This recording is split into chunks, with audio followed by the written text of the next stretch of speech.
Le musée présente ses objets, ses vidéos, ses témoignages dans une subtile scénographie pour raconter une histoire aux visiteurs. Pourtant, le musée ne montre que 10% de ses collections. Le reste est soigneusement conservé et surveillé dans ses réserves. Mais une réserve muséale, c'est quoi ? La réserve muséale est un lieu où l'objet donné, acheté ou déposé sera conservé, restauré et étudié conformément aux préconisations de la loi sur les musées de France de 2002. Ainsi, à son arrivée par le sas de livraison, il est aussitôt mis en quarantaine. Pendant plusieurs semaines, il sera observé minutieusement sous toutes les coutures, car s'il est malade, c'est-à-dire s'il abrite des insectes nuisibles comme la vrillette par exemple, il sera aussitôt traité par anoxie.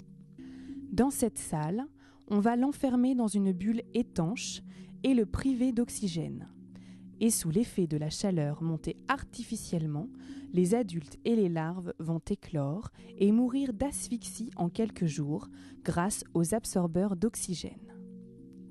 Après 6 semaines, durant lesquelles les techniciens vont s'assurer que le traitement est respecté, notamment en contrôlant le taux d'oxygène grâce à un oxymètre, l'objet, désormais sain, est transféré en salle de travail, lieu central des réserves.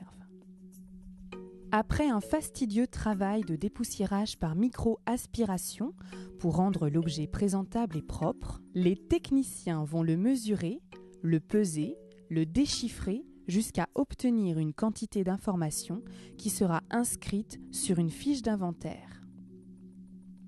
Pour cette opération, ils utilisent la base de données professionnelle Aliénor, développée au sein du réseau du même nom et qui regroupe 40 musées de Poitou-Charentes. Véritable carte d'identité de l'objet, la fiche d'inventaire regroupe également toutes les données recueillies sur l'histoire de l'objet. Lorsque toutes ces données sont saisies sur l'ordinateur, l'objet est alors pris en photo sous tous les angles, tel une star, avant de recevoir physiquement son numéro d'inventaire. Dès lors, cet objet fait partie des collections des musées de France et est désormais inaliénable et imprescriptible. L'objet ne peut plus être cédé et ce, sans limite dans le temps.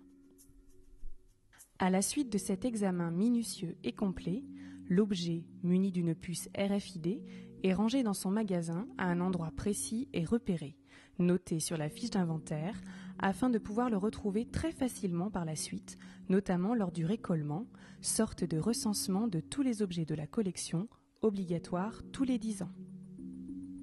Chaque magasin est spécifique au type de collection, en fonction de leur nature et de leur composition.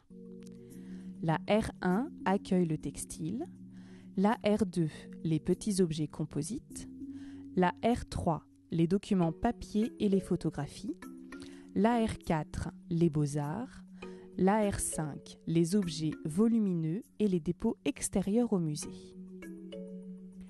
Afin d'éviter tout facteur de dégradation de l'œuvre, chacun des magasins est quotidiennement surveillé par le régisseur qui non seulement contrôle la luminosité et le climat, le taux d'humidité et la température, grâce à des capteurs sans fil reliés à un logiciel spécifique, mais aussi l'environnement phytosanitaire des réserves, grâce notamment à des pièges à insectes. La collection étant susceptible de s'étoffer, le régisseur a aussi pour mission de réorganiser régulièrement et avec précaution son espace pour accueillir les nouveaux arrivants et organiser le départ vers de nouvelles expositions des résidents pour le plus grand plaisir des visiteurs.